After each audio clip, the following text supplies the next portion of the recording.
Olá, bom dia, boa tarde, boa noite a todos que estão escutando a esse áudio e vendo esse vídeo. Vamos lá, aqui segue algumas observações essenciais do canal, tá? E esse é o nome do canal, é o livro que eu estou lendo, ok? E a sinopse. E vamos começar a leitura, né? Vamos ser breve logo, se vocês já leram isso aí, agora vamos fazer. Vamos lá. O ano das três noivas. 49 DC. O ano 49, depois da conquista de Aegon, deu ao povo Westeros um bem-vindo descanso do caos e dos conflitos que aconteceram antes. Seria um ano de paz, abundância e casamento, lembrando nos anais dos Sete Reinos como o ano das três noivas. O novo ano tinha só uma quinzena quando a notícia dos primeiros dos três casamentos veio do oeste, da Ilha Bela no Mar do Poente. Lá, em uma cerimônia pequena e rápida, a céu aberto, Rhaena Targaryen se casou com Andrew Forman, o segundo filho do senhor da Ilha Bela. Era o primeiro casamento do noivo e o terceiro da noiva. Embora duas vezes viúva, Rhaena tinha apenas 26 anos. Seu novo marido, com somente 17, era bem mais jovem, um rapaz bonito e simpático que parecia estar totalmente apaixonado pela nova esposa. O casamento foi celebrado pelo pai do noivo, Mark Forman, senhor da Ilha Bela, e conduzido pelo septão dele, Laemon Lannister, senhor do Rochedo Casterly, e sua esposa Jocasta foram os únicos nobres presentes. Duas das antigas favoritas de Rhaena, Samantha Stockwood e Alaine Royce, foram até a Ilha Bela apressadamente para ficar ao lado da rainha enviuvada, junto com a irmã animada do noivo, a senhora Elissa. O restante dos convidados era composto de vassalos e cavaleiros domésticos juramentados da casa Farman ou da casa Lannister. O rei e a corte permaneceram totalmente alheios ao casamento até um corvo do rochedo levar a notícia, dias depois das bodas e das núpcias que selavam o acontecimento. Cronistas de Porto Real relatam que a rainha Alissa ficou profundamente ofendida por sua exclusão do casamento da filha e que o relacionamento entre elas nunca mais voltou a ser caloroso, enquanto Lord Rogan Baratheon ficou furioso de Rhaena ousasse casar outra vez, sem permissão da coroa, sendo a coroa nesse caso ele mesmo, a mão do jovem rei. Mas se ela tivesse pedido permissão, não havia certeza de que seria concedida, pois Andrew Farman, o segundo filho do senhor menor, era visto por muitos como nem um pouco digno da mão de uma mulher que tinha sido rainha duas vezes e ainda era mãe de herdeira do rei. Por acaso, o mais jovem dos irmãos do Lord Hogan permaneceu solteiro até o ano 49 DC, e sua senhoria tinha dois sobrinhos, filhos de outro irmão, que também tinham idade e linhagem adequadas para serem considerados pares potenciais para uma viúva Targaryen. Fatos que podiam explicar a Rainha da Mão e o segredo do casamento da Rainha Rhaena. O próprio rei Jaehaerys e sua irmã Alysanne ficaram felizes com o acontecimento e enviaram presentes e congratulações para a Ilha Bela e mandaram que os sinos da Fortaleza Vermelha fossem tocados em comemoração. Enquanto Rhaena Targaryen estava comemorando o casamento em Ilha Bela, em Porto Real, o rei Jaehaerys e sua mãe, a rainha regente, estavam ocupados selecionando conselheiros que o ajudariam a governar o território nos 2 anos seguintes. A conciliação permaneceu sendo seu princípio guia, pois as divisões que atormentaram Westeros recentemente ainda não estavam curadas. Recompensar aqueles que eram leais a ele e excluir homens de Maegor e os fiéis do poder só exacerbaria as feridas e geraria novos ressentimentos, argumentou o jovem rei. Sua mãe concordou. Assim, Jaehaerys procurou o senhor da Ilha Garra, Edward Celtigar, que tinha sido mão do rei no reinado de Maegor, e o convocou a Porto Real para servir como senhor tesoureiro e mestre da moeda. Para ser senhor almirante e mestre dos navios, o jovem rei procurou seu tio, Daemon Velaryon, senhor das marés, irmão da rainha Alissa e um dos primeiros senhores grandes a abandonar Magon, o Cruel. Prentice Tully, senhor de Correrio, foi convocado à corte para servir como mestre das leis. Com ele foi a sua admirada esposa, senhora Lucinda, famosa por sua devoção. O comando da patrulha da cidade, a maior força armada de Porto Real, o rei confiou a Cal Colbray, senhor de Lar do Coração, que lutou ao lado de Aegon e sem coroa sob o olho de Deus. Acima de todos eles ficava Rogan Baratheon, senhor de Ponta Tempestade e mão do rei.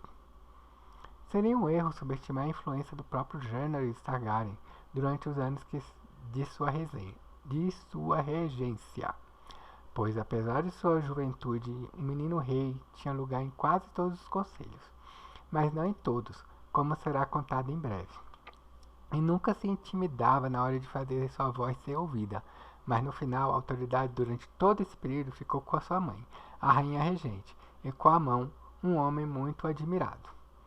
Com olhos azuis, barba preta, músculos de um touro, Lord Horga era o mais velho de 5 irmãos, todos netos de Orys Maneta, o primeiro senhor Baratheon de Ponta Tempestade. Orys era irmão bastardo de Aegon, e o Conquistador, e seu comandante de mais confiança. Depois de matar Argilac, o Arrogante, o último Durrandon, ele tomou a filha de Argilac como esposa. Lord Horga podia então alegar que tanto o sangue do dragão quanto dos antigos reis da tempestade corria em suas veias. Não era espadachim e preferia brandir um machado de 2 lâminas em batalha. Um machado, ele costumava dizer, grande e pesado o suficiente para quebrar o crânio de um dragão. Essas foram as palavras perigosas durante o reinado de Maegor, o Cruel. Mas se Rogan Baratheon temia a ira de Maegor, disfarçava bem. Homens que o conheciam não ficaram surpresos quando ele deu abrigo à rainha Alissa e seus filhos depois da fuga deles de Porto Real, nem quando ele foi o primeiro a proclamar o príncipe Jaehaerys como rei. Seu irmão Boris foi ouvido dizendo que Rogan sonhava em enfrentar o rei Maegor em combate individual e acertá-lo com um machado. Esse sonho lhe foi negado pelo destino. Em vez de regicida, Lord Rogan se tornou um fazedor de reis e levou o príncipe Jaehaerys ao trono de ferro. Poucos questionaram seu direito de assumir seu lugar ao lado do jovem rei como mão. Alguns chegaram a sussurrar que seria Rogan Baratheon quem governaria o reino dali em diante, pois Jaehaerys era um garoto e filho de um pai fraco, enquanto a mãe era apenas uma mulher. E quando foi anunciado que Lord Rogan e a rainha Alissa se casariam, os sussurros ficaram mais altos, pois o que é o marido de uma rainha senão o rei? Lord Rogan tinha sido casado uma vez, mas sua esposa morreria jovem, acometida de uma febre menos de 1 ano depois do casamento. A rainha regente Alissa tinha 42 anos e todos achavam que já tinha passado de seus anos férteis. O senhor do Ponta Tempestade tinha 10 anos a menos.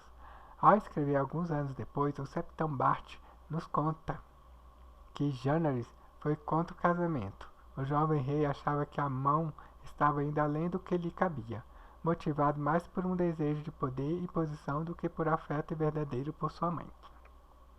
Ele ficou com raiva porque nem sua mãe nem o pretendente dela foram pedir sua permissão, disse Bart.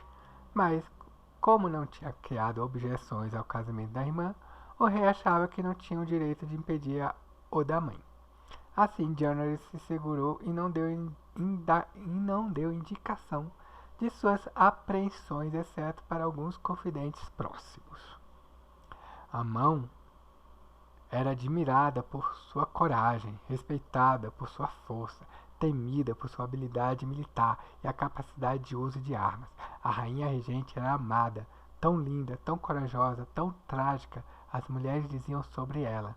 Mesmo os senhores que poderiam hesitar em ter uma mulher governando acima deles estavam dispostos a aceitá-la como sua suzerana, tranquilos com a certeza de que ela tinha Rogan Baratheon ao lado e que o jovem rei estava a menos de 1 ano do 16º dia do seu nome. Ela fora uma criança linda, todos os homens concordavam. Filha do poderoso Aeton Velaryon, senhor dos marés, e da esposa dele, a Lara da casa Marcy. A linhagem dela era antiga e orgulhosa e rica. A mãe, estimada como dona da grande beleza, o avô, dentre os mais antigos e próximos amigos de Aegon, o dragão e suas rainhas, os deuses abençoaram Alyssa em pessoa, com olhos violeta profundos e cabelos prateados brilhantes da antiga Valíria, e deram a ela encanto, inteligência e gentileza também. E conforme ela foi crescendo, os pretendentes surgiam de todos os cantos do território. Mas nunca houve dúvida sobre quem ela se casaria. Para uma garota como ela, só serviria a realeza. No ano 22 DC, ela se casou com o príncipe Aenor Targaryen, herdeiro inquestionável do Trono de Ferro. É isso aí. O casamento deles foi feliz. O príncipe Aenor era um marido gentil e atencioso, de natureza calorosa, generoso e nunca infiel. Alyssa lhe deu 5 filhos fortes e saudáveis, 2 meninas e 3 meninos. O sexto bebê, outra filha, morreu no berço pouco depois do nascimento. E quando Sua Majestade morreu em 37 DC, a coroa foi passada para Aenys. Alyssa se tornou sua rainha. Nos anos seguintes, ela viu o reinado do marido desmoronar e virar cinzas, com o surgimento de inimigos ao redor. Em 42 DC, ele morreu, um homem destruído e desprezado, de apenas 35 anos. A rainha mal teve tempo de sofrer antes de o irmão dele tomar o trono que pertencia por direito a seu filho mais velho. Ele viu o filho se erguer contra o tio e morrer junto com seu dragão. Um curto período depois, seu segundo filho o seguiu na pira funerária, torturado até a morte por Tiana de Torre. Junto com os 2 filhos mais novos, Alyssa foi feita prisioneira para todos os propósitos pelo homem que levou seus filhos à morte, e foi obrigada a ser testemunha quando sua filha mais velha foi forçada em casamento com o mesmo monstro. Caramba! Cadê? Cara, me perdi. Tá aqui. Mas a Guerra dos Tronos tem muitas reviravoltas surpreendentes, e Maegor acabou caindo, graças em grande parte à coragem da rainha viúva Alyssa e à ousadia de Lord Rhaegar, que fez amizade com ela e a acolheu quando mais ninguém quis. Os deuses foram bons com eles e lhes concederam a vitória, e agora a mulher que tinha sido Alyssa da casa de Velaryon receberá a segunda chance de felicidade com um novo marido. O casamento da mão do rei com a rainha regente seria tão esplêndido quanto o da rainha viúva Rhaena tinha sido modesto. O alto septão em realidade... Peraí, deixa eu começar. O casamento da mão do rei com a rainha regente seria tão esplêndido quanto o da rainha viúva Rhaena tinha sido modesto. O alto septão em pessoa realizaria os ritos de casamento no 7º dia da 7ª lua do ano novo. O local seria parcialmente finalizado Fosso dos Dragões, ainda a céu aberto, cujas arquibancadas de pedra permitiriam que dezenas de milhares de pessoas observassem as núpcias. As comemorações consistiriam em um grande torneio, 7 dias de festas e celebrações, e até a encenação de uma batalha no mar a acontecer nas águas da Baía de Água Negra. Ui! Ninguém se lembrava de nenhum casamento de metade daquele porte celebrado em Westeros, e senhores grandes e pequenos de todos os 7 reinos, e além de se reuniram para fazer parte do evento. Donell Hightower veio da Vila Velha com 100 cavaleiros e 77 mais devotos, escoltando a sua alta santidade, o Alto Septão, enquanto Lyman Lannister trouxe 300 cavaleiros de Rochedo Casterly. Brandon Stark, o senhor do Winterfell, fez a longa jornada do norte com seus filhos Waeton e Alaric, assistido por 12 vassalos corajosos do norte e por 30 irmãos juramentados da Patrulha da Noite. Os lords Arryn, Corbray e Royce representaram o vale, e os lords Selmy, Dondarrion e Tarly representaram a marca de Dorne, mesmo de além das fronteiras do reino. Os grandes poderosos compareceram. O príncipe de Dorne enviou sua irmã o Senhor do Mar de Bravos enviou um filho. O Arconte de Tirosh atravessou o Mar Estreito em pessoa com sua filha, assim como 22 magistrados da cidade livre de Pentos. Todos trouxeram lindos presentes para a mão e a rainha regente. Os mais luxuosos foram os que recentemente tinham sido homens de Meagon, de Richard Howard e Torgen Oakheart, que marcharam com Septão Lua. Tá certo. Os convidados do casamento apareceram ostensivamente para celebrar a união de Rhaegar Baratheon com a rainha viúva. Mas eles tinham outros motivos para comparecimento. Disso não se deveria ter dúvida. Muitos desejavam negociar com a mão, que era visto como o verdadeiro poder do reino. Outros almejavam avaliar o novo menino rei. A sua graça não lhes negou essa oportunidade. Sir Giles Morrigan, campeão do rei e escudo juramentado, anunciou que Jaehaerys ficaria satisfeito em conceder audiência para qualquer senhor ou cavaleiro de terras que desejasse se encontrar com ele. E 6 vintenas aceitariam o convite, deixando de lado o grande salão e a majestade do trono de ferro. O jovem rei recebeu os senhores na intimidade de seu solar, assistido apenas por Sir Giles, um mestre e alguns servos. Dizem que de lá ele encorajou cada homem a falar livremente e compartilhar suas opiniões sobre os problemas do reino e como poderiam ser superados. Isso é bom. Ele não é como o pai, Lord Royce disse para o seu mestre depois. Foi um elogio contrariado, talvez, mas um elogio mesmo assim. Lord Vance de Pouso do viajante foi ouvido dizendo: ele escuta bem, mas fala pouco. Richard Roman achou Jaehaerys gentil e de voz suave. Kyle Connington o considerou arguto e bem-humorado. Morto, Carol o julgou cauteloso e sagaz. Ele ri com frequência e com facilidade até de si mesmo, disse John Masters com aprovação. Mas Alec Hunter o achou severo e Torgen Oakheart o considerou soturno.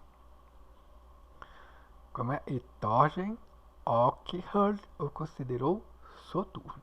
Ó, se vocês tiverem dificuldade com certas palavras, vai no dicionário então e coloque o significado das palavras nos comentários para facilitar os outros que também tem essa mesma dificuldade de saber o significado de algumas palavras, tá ok? Vamos continuando a leitura. Deixa eu ver aqui. Lord Malister o declarou mais sábio além de sua idade, enquanto Lord Derry disse que ele prometia ser o tipo de rei perante o qual qualquer senhor deveria sentir orgulho de se curvar. O maior elogio veio de Brandon Stark, senhor do Winterfell, que disse: vejo nele o avô. O mão do rei não compareceu em nenhuma dessas audiências, mas ninguém pensaria que Lord Rhaegar era um anfitrião desatento. Na verdade, as horas que sua senhoria passava com os convidados eram dedicadas a outros propósitos.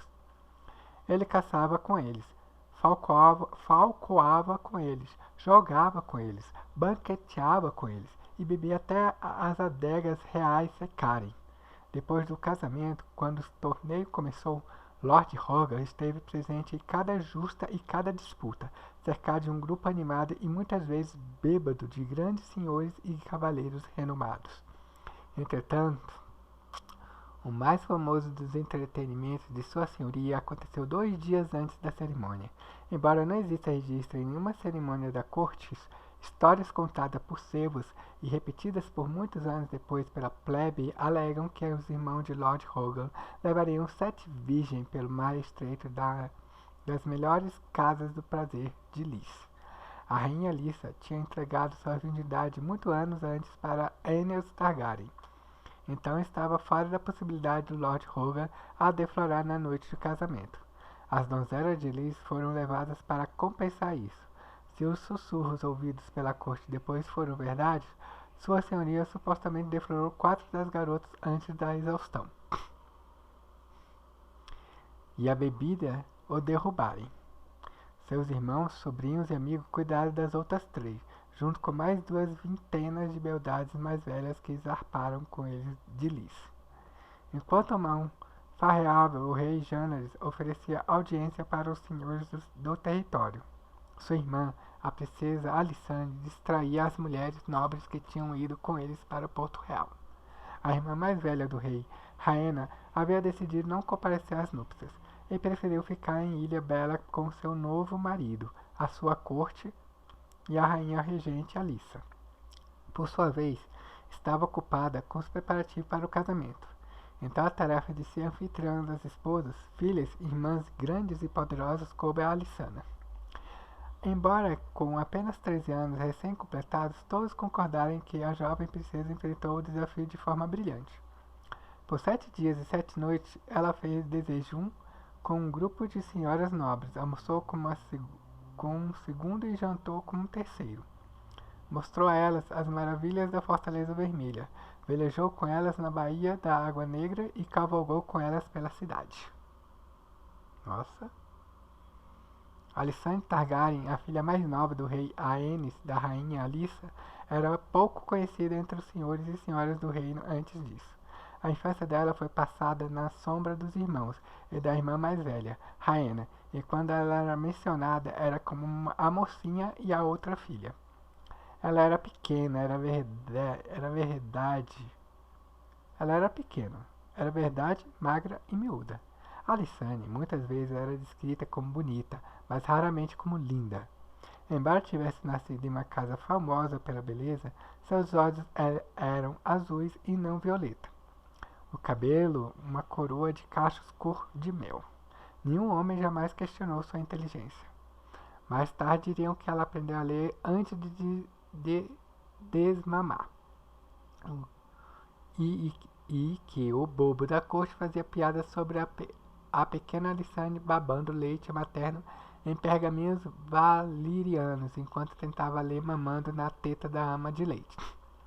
Se tivesse nascido menino, ela teria sido enviada à cidadela para forjar uma corrente de mestre, diria o Septão Bart sobre ela, pois o sábio a estimava mais do que ao marido, a quem ele serviu por muito tempo. Mas isso foi depois em 49 DC. Alysanne era apenas uma garotinha de 13 anos, porém todas as crônicas concordavam em que ela provocou uma impressão poderosa a quem a conheceu. Quando o dia do casamento enfim chegou, mais de 40.000 plebeus subiram a colina de Rhaenerys até o Fosso dos Dragões para testemunhar a união da rainha regente com a mão. Alguns observadores fizeram um cálculo ainda maior. Milhares de outros aclamaram Lord Roga e a rainha Lyssa nas ruas quando a procissão percorreu a cidade, acompanhada de centenas de cavaleiros em palafrens, cobertos de mantos e colunas de septãs tocando sinos. Nunca houve tanta glória em todos os anais de Westeros, escreveu o grande mestre Bennifer. Lord Roga estava vestido da cabeça aos pés em tecido de ouro por baixo de um meio elmo com chifres, enquanto a noiva usava um manto cintilante com pedras preciosas, com o dragão de 3 cabeças da casa Targaryen e o cavalo marinho prateado dos Velaryon de frente um para o outro em um campo dividido. Mas mesmo com todo o esplendor da noiva e do noivo, foi chegada dos filhos de Alissa que gerou comentários do Porto Real por anos. O rei Jâneres e a princesa Alysanne foram os últimos a aparecer, descendo do céu iluminado seus dragões, Velme, Thor e Asa Prata. É preciso lembrar que o Fosso dos Dragões ainda não tinha grande domo que seria a coroação da sua glória. As grandes asas encoraçadas erguendo nuvens de areia conforme eles desciam lado a lado para a surpresa e pavor da multidão reunida. A história disseminada de que a chegada de dragões fez o idoso Alto Septão sujar as vestes provavelmente é só calúnia. Sobre a cerimônia em si, o banquete e o ato de consumação que vieram... Deixa eu recomeçar. Sobre a cerimônia em si e o banquete do ato de consumação que vieram depois, não precisamos dizer muito. A grandiosa sala de trono da Fortaleza Vermelha abrigou os maiores senhores e os mais distintos visitantes de além-mar. Os senhores menores, assim como seus cavaleiros homens de armas, comemoraram nos pátios e nos salões menores do castelo, enquanto a plebe do Porto Real celebrou em centenas de estalagens, tabernas, casas de pastos e bordéis. A despeito das supostas atividades 2 noites antes, há relatos confiáveis de que Lord Hogan cumpriu seus deveres maritais com vigor e foi encorajado pelos irmãos bêbados. Houve 7 dias de torneio depois do casamento que mantiveram os lords e o povo da cidade arrebatados. As justas foram árduas e as emocionantes. Como não se via em Westeros havia muitos anos, todos concordaram, mas foram as batalhas travadas a pé com a espada e lança e machado que realmente despertaram as paixões da multidão na ocasião por um bom motivo. Será lembrado que 3 dos 7 cavaleiros que serviram como guarda do real de Maegor, o Cruel, estavam mortos. Os 4 restantes tinham sido enviados para a muralha para vestir um manto preto. No lugar deles, o rei Jaehaerys tinha nomeado apenas Giles Morrigan e Sir Joffrey Doggett. Foi a rainha regente, Alyssa, que surgiu primeiro com a ideia de que as 5 vagas restantes deveriam ser preenchidas por um teste de armas, e que a ocasião melhor para isso do que um casamento. Quando os cavaleiros de todo o reino estariam reunidos, Maegor tinha velhos, lambe-botas, covardes e brutos ao redor, declarou ela. Quero que os cavaleiros protegendo meu filho sejam os melhores encontrados em todos os Westeros, homens verdadeiramente honestos, cuja lealdade e coragem sejam questionáveis, que eles conquistem seus mantos feitos com armas enquanto o resto do reino observa. O rei Jaehaerys logo apoiou a ideia da mãe, mas com um toque prático e característico seu. Sabiamente, o jovem rei decretou que seus candidatos a protetor deviam provar habilidade a pé, não na justa. Homens que atacariam seu rei raramente faziam isso a cavalo, com a lança na mão, declarou sua graça. E foi assim que os justas que vieram depois do casamento de sua mãe cederam um lugar orgulhoso para os combates selvagens e duelos sangrentos que os mestres chamariam de guerra pelos mantos brancos. Com centenas de cavaleiros ansiosos para competir pela honra de servir na guarda real, os combates duraram 7 dias inteiros. Vários dos competidores mais peculiares se tornaram favoritos da plebe, que a torcida ruidosamente cada vez que eles lutavam. Como é? Que torcia ruidosamente cada vez que eles lutavam, certo? Um deles era o cavaleiro bêbado, Sir William Stafford, um homem baixo, corpulento, de barriga volumosa, que sempre parecia estar tão embriagado que era surpreendente conseguir ficar de pé. E mais ainda lutar. O povo batizou de barril de cerveja e cantava: "Veja, veja o barril de cerveja!" Sempre que ele entrava no campo. Outro favorito da plebe era o bardo da Baixada das Pulgas, Tom, o dedilhador, que debochava dos adversários com canções desbocadas antes de cada combate. O cavaleiro magro e misterioso, conhecido apenas como Serpente Escarlate, também tinha muitos seguidores.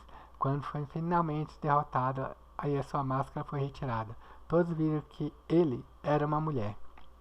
Jon Kildare, filha abastada do senhor dos Valdocaso. No final, nenhum deles conquistaria um manto branco. Os cavaleiros que conseguiram, embora menos excêntricos, se destacaram em valor, cavalheirismo e habilidade com as armas. Só um era descendente de uma casa senhorial, Sir Lawrence Hoxton, da Campina.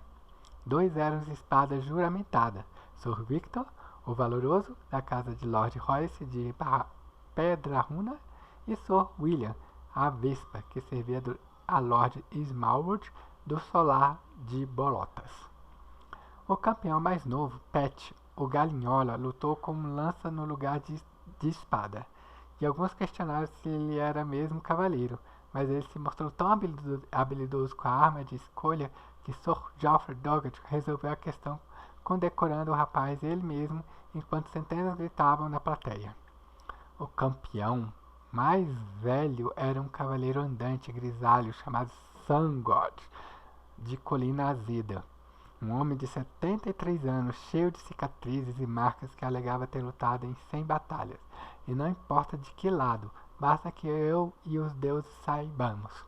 Caolho, careca e quase desdentado, o cavaleiro chamado de San Azedo era magro como um poste, mas em batalha exibia a agilidade de um homem com metade de sua idade e uma habilidade perversa apurada ao longo de décadas de batalhas grandes e pequenas.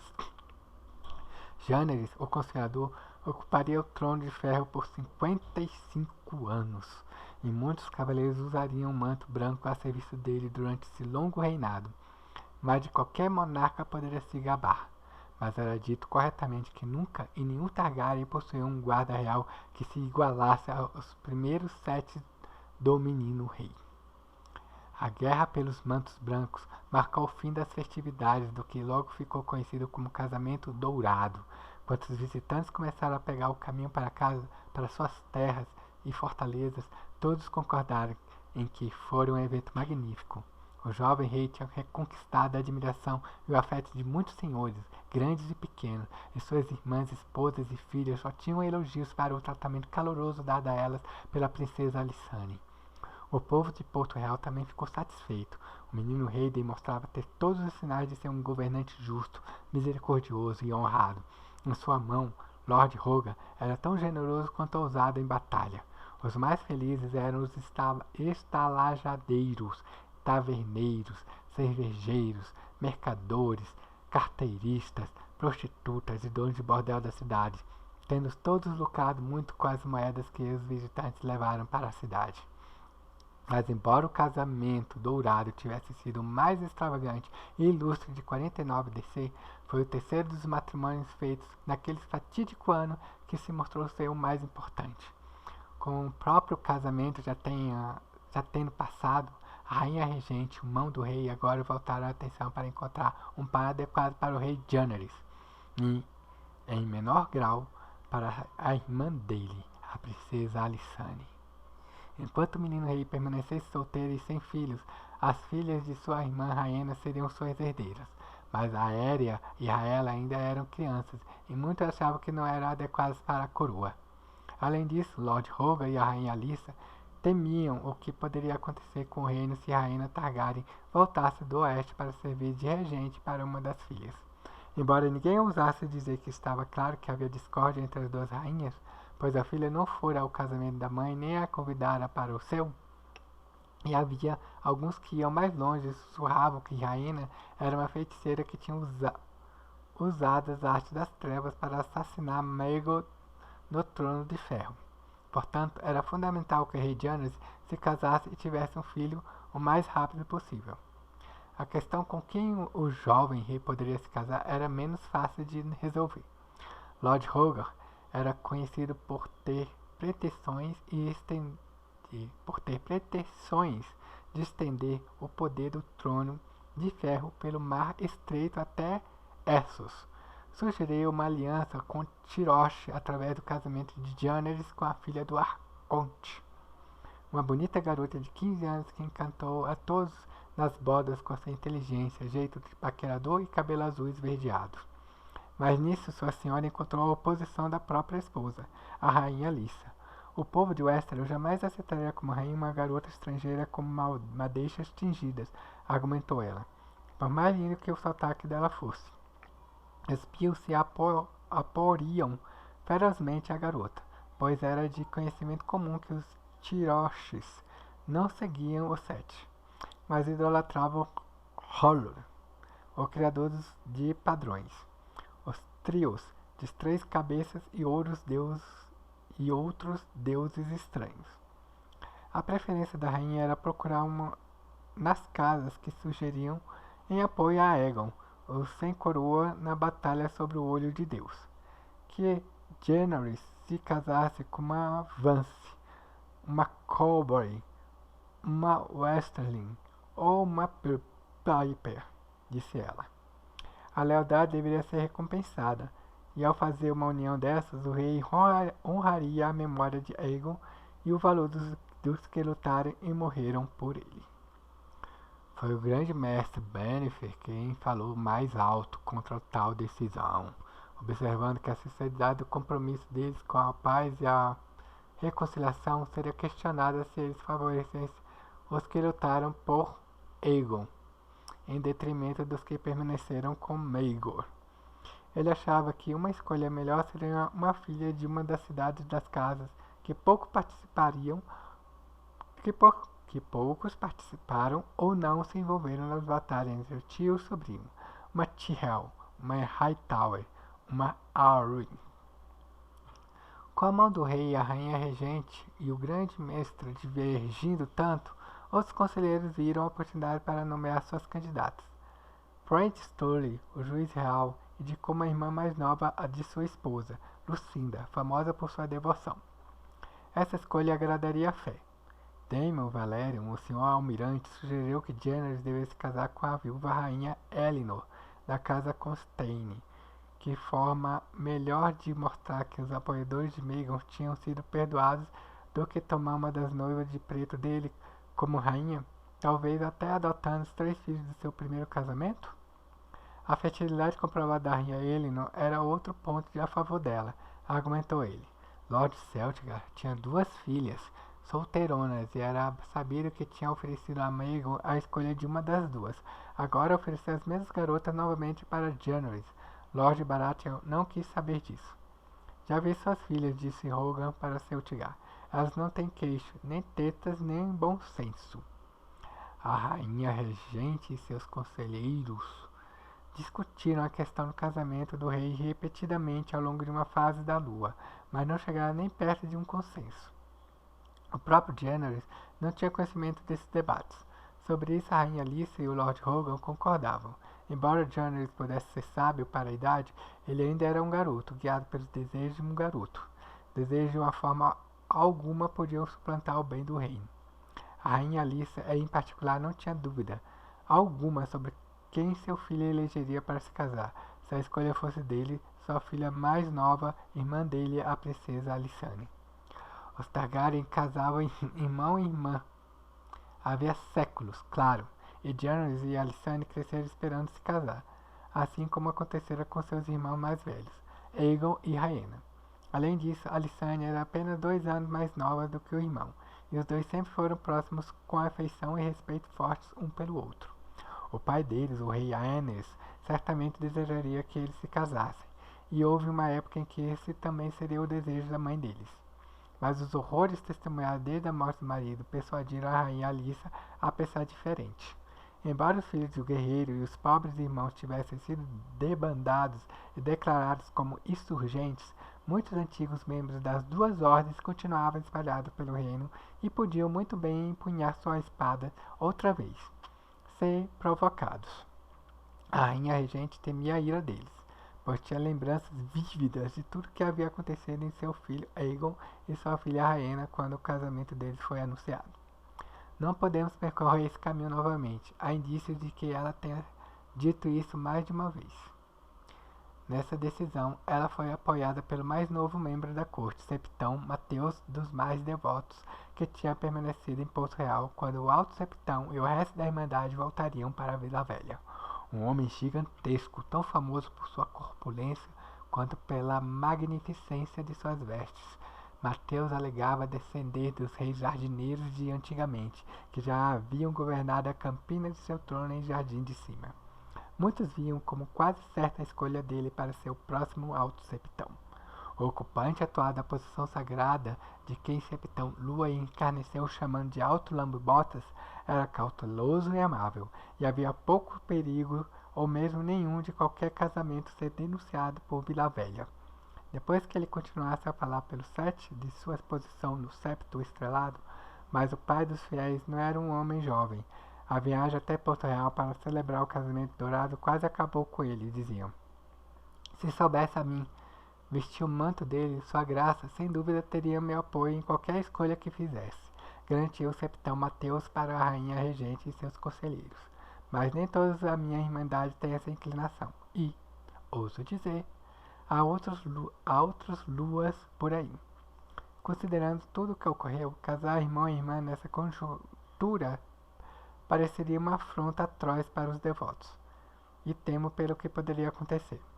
Com a apreensão da rainha confirmada, Rogar Baratheon e outros senhores deixaram de lado todas as considerações das princesas Alysanne como noiva do irmão Jaehaerys.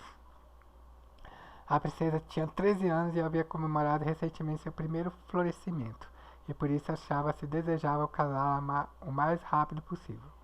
Embora ainda dividido em relação a um casamento adequado para o rei, o conselho escolheu rapidamente o par para a princesa. Ela se casaria no 7º dia do ano novo com Orion Baratheon, o mais jovem dos irmãos de Lord Rogar. Assim foi decidido pela rainha regente e pelo mão do rei e por seus senhores conselheiros e orientadores. Mas como tantos arranjos ao longo das eras, o plano logo foi arruinado, pois eles subestimaram gravemente o desejo e a determinação da própria Alysanne Targaryen e do jovem rei Jaehaerys. Ainda não havia sido feito nenhum anúncio do noivado de Alysanne, então não se sabe como a informação sobre a decisão chegou aos ouvidos dela. O grande mestre Bennifer desconfiava de algum cervo, pois muitos entraram e saíram enquanto os senhores debatiam no solar da rainha. Lord Rogar desconfiava de Daemon Velaryon, o seu almirante, um homem orgulhoso que pode ter acreditado que os Baratheons estavam se erguendo além da sua posição, na esperança de tirar dos Senhores da Maré o posto da segunda casa do reino. Anos depois, quando esses eventos tinham virado lenda, a plebe dizia que ratos nas paredes haviam ouvido os senhores conversando e correram até a princesa com a notícia. Não há registro de que Alysanne Targaryen disse ou pensou quando soube que seria casada com um rapaz de 10 anos mais velho, que ela mal conhecia, e se for possível acreditar em rumores de que não gostava. Nós só sabemos o que ela fez. Outra garota poderia ter chocado ou tido um ataque de fúria ou ter corrido para fazer súplicas à mãe. Em muitas canções tristes, donzelas forçadas a se casar contra a vontade se jogam de torres altas para a morte. A princesa Alysanne não fez nenhuma dessas coisas. Ela foi diretamente falar com Jaehaerys. O jovem rei ficou tão insatisfeito quanto a irmã com a notícia. Também vão fazer planos de casamento para mim. Não tenho dúvida, deduziu ele na mesma hora. Com a irmã, Jaehaerys não perdeu tempo com as repreensões, recriminações nem apelos. Ele agiu, convocou a guarda real e deu a ordem de zarpar imediatamente para a Pedra do Dragão, onde se encontraria em pouco tempo. Vocês juraram seus espadas e sua obediência a mim. Ele lembrou aos 7. Lembre-se desse voto e não falem nada sobre a minha partida. Aquela noite, sob o manto da escuridão, o rei Jaehaerys e a princesa Alysanne montaram seus dragões, Vermithor e Asa Prata, e partiram de Fortaleza Vermelha para a antiga cidadela Targaryen abaixo de Monte Dragão. Supostamente, as primeiras palavras que o jovem rei disse ao pousar foram: Preciso de um septão.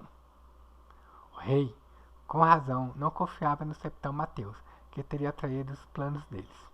Mas o septo de Pedra do Dragão ficava aos cuidados de um velho chamado Osric, que conhecia Jaehaerys e Alysanne desde que nasceram, e os instruiu no mistério dos 7 durante a infância. Quando mais jovem, o septo Olwek foi sacerdote do rei Aenys, e quando garoto serviu como noviço na corte da rainha Rhaenys. Ele estava mais do que familiarizado com a tradição dos Targaryen de casamento entre irmãos, mas quando soube da ordem do rei, concordou na mesma hora. A guarda real chegou a Porto Real de Galé alguns dias depois. Na manhã seguinte, quando o sol nasceu, Jaehaerys Targaryen, o primeiro de seu nome, tomou como esposa sua irmã Alysanne no grande pátio de Pedra do Dragão, perante os olhos dos deuses, dos homens e dos dragões. O septo Olwek celebrou os ritos de casamento, embora a voz do velho estivesse fraca e trêmula. Nenhuma parte da cerimônia foi negligenciada. Os 7 cavaleiros da guarda real foram testemunhas da união, os mantos brancos balançando ao vento. A guarnição e os servos do castelo também assistiram, junto com a boa parte do povo do vilarejo pesqueiro abaixo da grandiosa muralha da barragem de Pedra do Dragão. Houve uma festa modesta depois da cerimônia, e muitos brindes foram feitos à saúde do menino rei e da sua nova rainha. Depois, Jaehaerys e Alysanne se recolheram aos aposentos em que Aegon, o Conquistador, tinha dormido com sua irmã Rhaenys, mas considerando a juventude da noiva, não houve cerimônia de núpcias e o casamento não foi consumado. Essa decisão acabou sendo de grande importância quando Lord Roga e a Rainha Lisa chegaram tardiamente de Porto Real em uma galé de guerra, acompanhado de 12 cavaleiros, 40 homens de armas, do septão Mateus e do grande mestre Bennifer, cujas cartas nos dão um relato mais completo do que se sucedeu. Jennings e Alicante se encontraram com eles dentro dos portões do castelo. De mão dadas, diz que a rainha Lisa chorou quando os viu. Suas crianças tolas, disse ela, vocês não sabem o que fizeram. Em seguida, Septão Mateus falou, a voz trovejante, quando ele repreendeu o rei e a rainha e profetizou que aquela abominação voltaria a mergulhar toda a Westeros em guerra.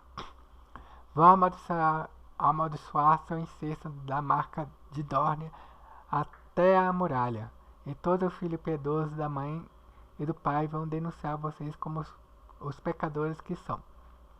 O rosto de Septão ficou vermelho, inchado enquanto ele falava, contra Bennifer, a saliva jorrando de seus lábios. Jennings, o conselheiro, e com justiça homenageado nos anais dos Sete Reinos por seu comportamento calmo e temperamento mais calmo ainda, mas que nenhum homem pense que o fogo dos Targaryen não ardia nas suas veias. Ele demonstrou isso naquele momento. Quando Septão Mateus enfim fez a pausa para respirar, o rei disse: aceita a repreensão de sua graça, minha mãe, mas não é de você. Segure a língua, seu gordo. Se mais uma palavra sair de seus lábios, vou mandar capturá-los. O Septão Mateus não falou mais nada. Lord Roga não se intimidou com tanta facilidade. Direto ao ponto, ele só perguntou se o casamento tinha sido consumado.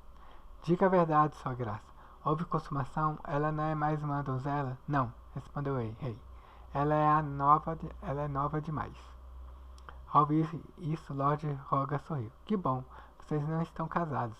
Ele se virou para os cavaleiros que o acompanharam do Porto Real. Separe essas crianças, gentilmente, se puderem. Escolta a princesa até a Torre do Dragão Marinho e mantenham-a lá.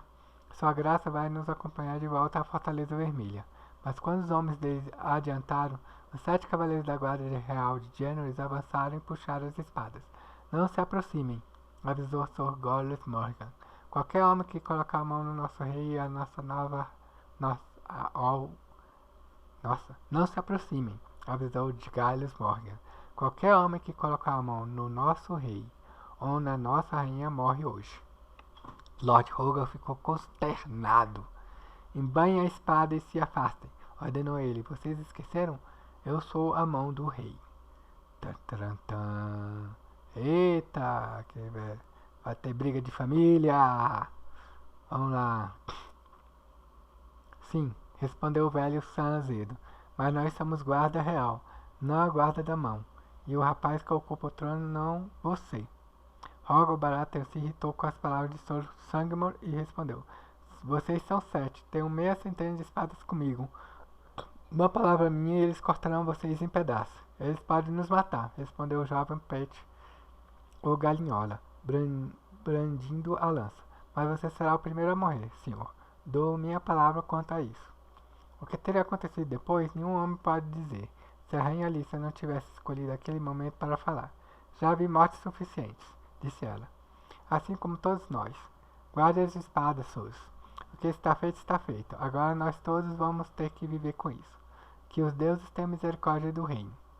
Ela se virou para os filhos. Nós vamos em paz.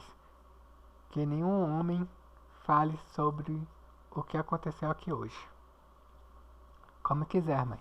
Rei Jennings puxou a irmã para mais perto e passou o braço em volta dela. Mas não pense que conseguirá desfazer este casamento.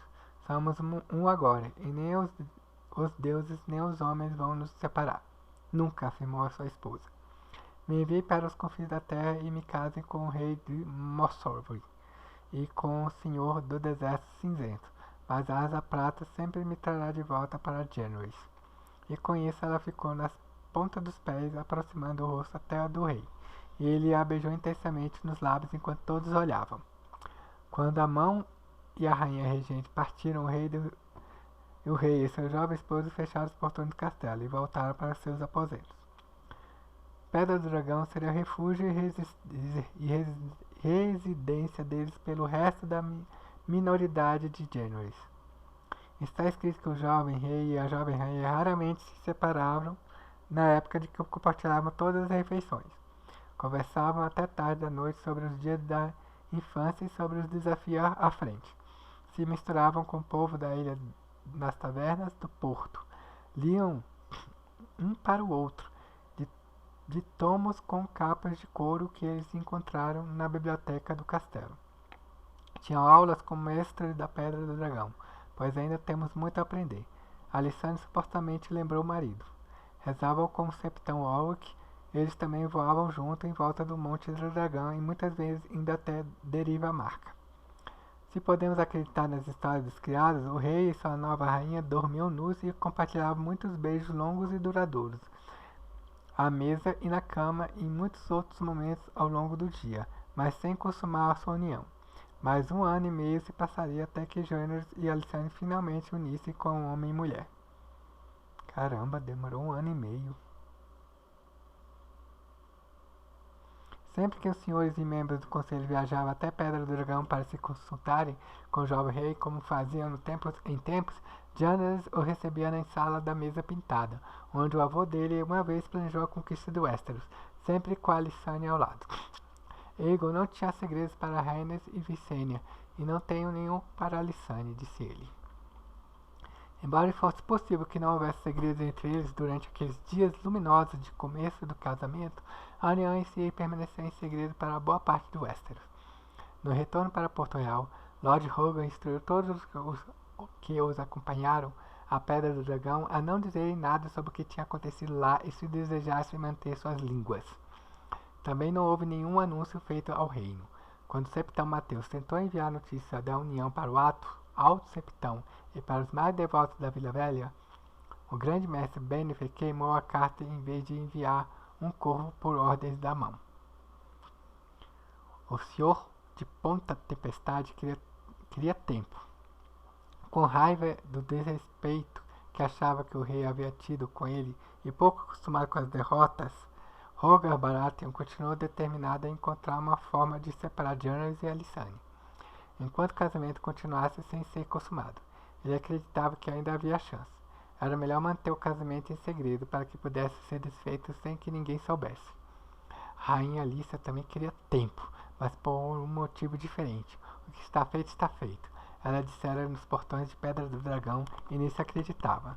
Mas as lembranças do derramamento de sangue e do caos que sucedeu ao casamento de seu outro filho e sua outra filha ainda assombravam suas noites, e a rainha regente estava desesperada para encontrar alguma forma de garantir a história não se repita e, de alguma forma, de garantir que a história não se repetiria.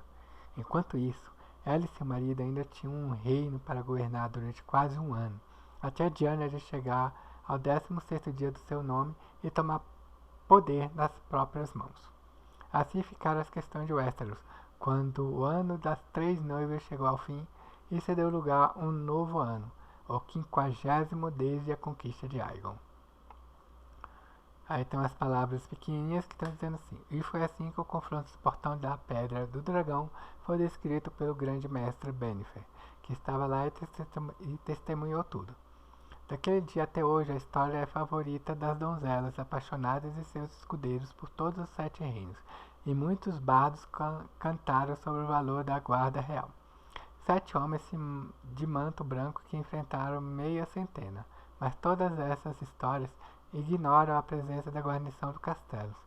Este registro, de forma como chegaram a nós, indica que 20 arqueiros e a mesma quantidade de guardas estavam posicionados em Pedra do Dragão na ocasião, sob o comando de Sir Merry Bullock e seus filhos Alyn e Howard, que era a lealdade deles na ocasião e que papel eles teriam desempenhado em forma de um conflito jamais será sabido, mas sugerir que os 7 do rei estavam sozinhos talvez seja presumir demais. Assim termina o capítulo de hoje. Olha só, o capítulo foi longo, viu? Caramba! Eita, Lele! É isso aí. Agora, até a próxima leitura. E tchau. E até a próxima.